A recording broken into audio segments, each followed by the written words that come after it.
Hello friends, welcome to my channel Jai Jagannath. Today we are going to explore the city Puri. I am going to share some information about the city. I hope this information will enhance your knowledge. Puri is a small city but it's really famous in worldwide due to Lord Jagannath. ये एक ऐसा शहर है जो India के eastern part को belong करता है। पुरी को दूसरे नाम से भी बुलाया जाता है, जैसे जगन्नाथ धाम, श्री क्षेत्र। हिंदू शास्त्रों में 4 धाम हैं, जिसमें से पुरी को एक धाम माना जाता है। लॉर्ड जगन्नाथ भगवान कृष्ण का एक अवतार है। The city belongs to state Odisha. Distance from Puri to Bhubaneswar is around 60 kilometers. It will take maximum 1 to 1.5 hours by road. Bhubaneswar which is the capital of Odisha. पूरी कई चीज़ों के लिए फेमस है, पर जो सबसे ज़्यादा फेमस इसको करता है वो है द जगन्नाथ टेम्पल। भगवान जगन्नाथ को दर्शन करने के लिए यहाँ पे देश विदेशों से बहुत सारा भक्त साल भर आते रहते हैं। Jagannath temple is also called as Shri Mandir. इसको बड़ो देवड़ो भी बोलते हैं और लॉर्ड जगन्नाथ को बड़ो ठाकुर भी कहते हैं। The temple was made by king Anantavarma Chodaganga. It was completed towards latter part of 12th century. इस मंदिर में कई सारे रहस्य छुपा हुआ है जिसको आज तक साइंस भी सॉल्व नहीं कर पाया है। लोगों का मानना ये है ये सब भगवान जगन्नाथ जी के ब्लेसिंग्स के कारण संभव हुआ है। मंदिर में जाने के लिए 4 द्वार है: पूर्व द्वार, पश्चिम द्वार, उत्तर द्वार, दक्षिण द्वार। पूर्व द्वार में 2 लायन है, इसीलिए इसको सिंह द्वार बोलते हैं। पश्चिम द्वार में 2 टाइगर है, इसीलिए इसको व्याघ्र द्वार बोलते हैं। उत्तर द्वार में 2 एलिफेंट्स है, इसीलिए इसको हाथी द्वार बोलते हैं। और दक्षिण द्वार में 2 अश्व है, इसीलिए इसको अश्व द्वार बोलते हैं। सिंह द्वार के सामने एक स्तंभ है जिसको अरुण स्तंभ बोलते हैं। जैसे ही हम सिंह द्वार से मंदिर को एंट्री करते हैं, हमारे सामने 22 स्टेप आते हैं जिसको 22 पहाचों बोलते हैं। मंदिर के 4 द्वारों में आपको 4 हनुमान मंदिर नजर आएंगे। मंदिर में 6 टाइम भोग लगता है। मॉर्निंग टाइम जो भोग लगता है उसको गोपाल बल्लभ बोलते हैं। उसके बाद सकाल धूप भोग, बड़ा शंकुड़ी भोग, मध्याह्न धूप भोग, संध्या धूप भोग और रात को बड़ा सिमार भोग लगता है। यहाँ पे भोग अथवा प्रसाद को महाप्रसाद बोलते हैं। यहाँ मंदिर में जो पूजक पूजा करते हैं उनको दैतापोती बोलते हैं। ये एक ऐसा मंदिर है जिसका ऊपर का झंडा हर रोज़ बदला जाता है। आपको जानकर हैरानी होगी, ये झंडा इतने ऊपर होने के बावजूद जो पुजारी इसको चेंज करने के लिए जाते हैं वो बिना सहारे ऊपर चढ़ते हैं और उसको बदलते हैं। ये मंदिर कई सारे रहस्यों से घिरा हुआ है जिसको जानकर आपके भी होश उड़ जाएंगे। जैसे कि इसका झंडा हमेशा हवा के विपरीत दिग में लहराता रहता है। मंदिर के ऊपर जो चक्र है उसको सुदर्शन चक्र बोलते हैं और उसको नील चक्र भी बोलते हैं।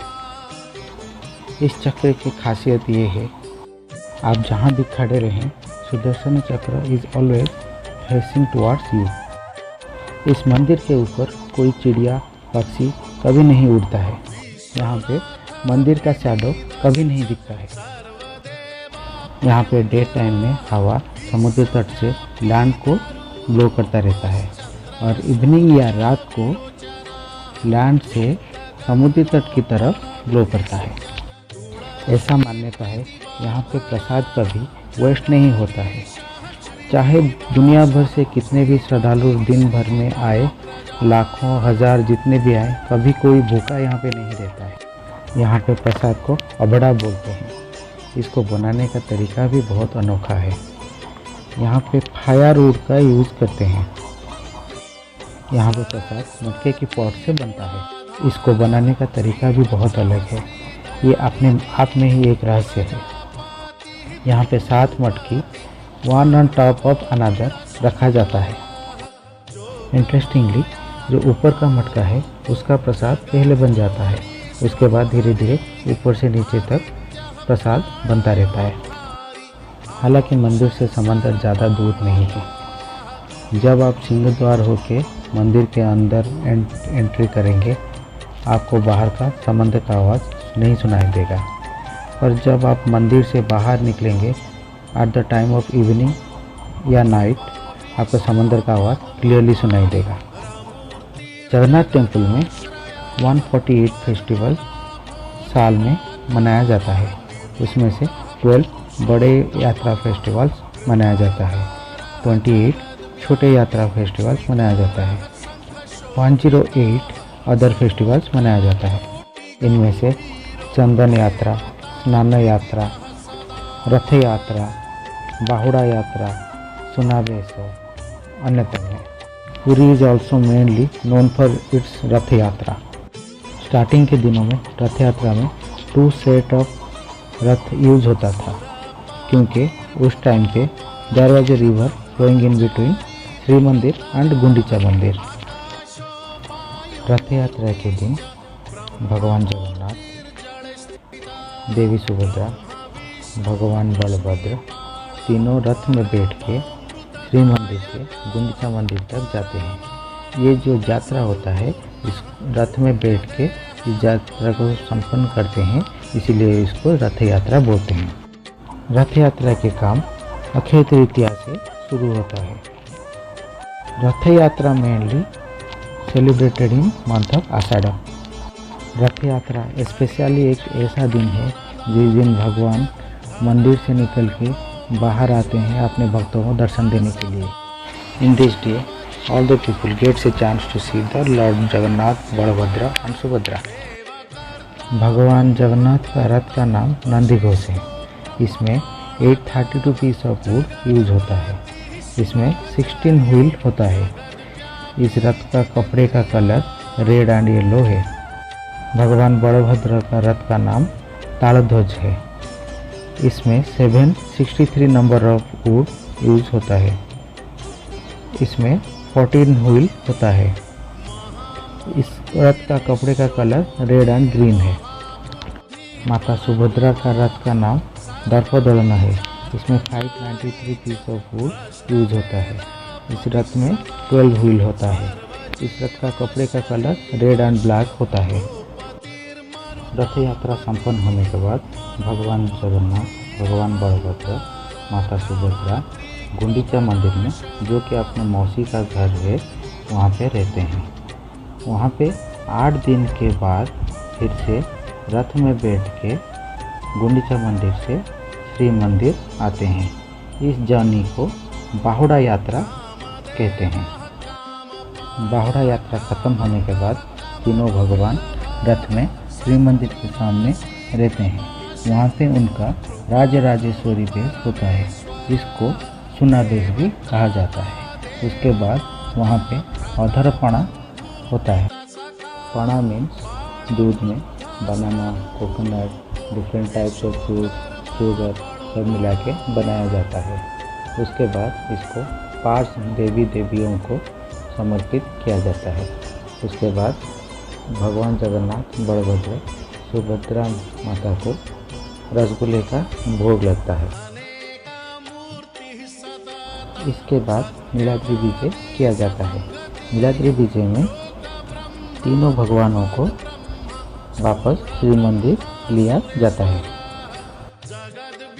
पुरी में जो बीच है इसको गोल्डन बीच भी बोला जाता है। पुरी जगन्नाथ टेम्पल के अलावा बहुत सारे चीज़ों के लिए फेमस है, जिनमें से सैंड आर्ट, पट्टचित्र अन्यतम है। पुरी कई तरह की खाने की चीज़ के लिए भी फेमस है। इनमें से जगन्नाथ टेम्पल में जो प्रसाद मिलता है वो बहुत टेस्टी होता है। इसको अबड़ा बोलते हैं, वो तो अल्टीमेट है। इसके अलावा गजा मिलता है, मगजा लड्डू मिलता है, राबड़ी मिलता है। और यहाँ का ट्रेडिशनल फूड डालमा होता है, इसको बाड़िया डालमा बोलते हैं।